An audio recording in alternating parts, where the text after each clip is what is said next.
പൈവളികയിൽ കർഷകൻ തനിച്ചു താമസിക്കുന്ന വീട്ടിൽ നിന്ന് 7 പവൻ സ്വർണവും 1 ലക്ഷം രൂപയുമായി ജോലിക്കാരൻ മുങ്ങിയതായി പരാതി. സംഭവത്തിൽ കേസെടുത്ത മഞ്ചേശ്വരം പോലീസ് അന്വേഷണം ആരംഭിച്ചു.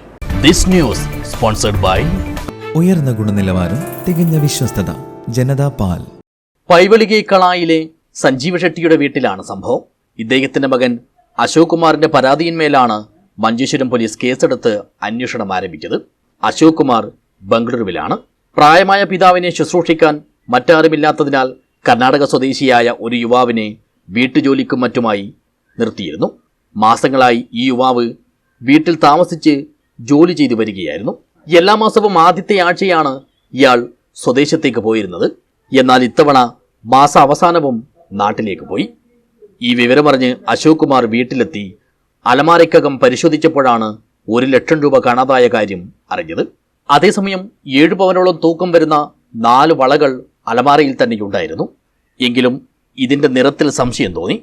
ഇതേ തുടർന്ന് വിശദമായി പരിശോധിച്ചപ്പോൾ ഇവ നേരത്തെയുണ്ടായിരുന്ന സ്വർണ്ണ വളകളല്ല, മറിച്ച് മുക്കുപണ്ടങ്ങളാണെന്നും വ്യക്തമായി. ഇതേ തുടർന്നാണ് ഇദ്ദേഹം പോലീസിൽ പരാതി നൽകിയത്. News bureau, പൊള.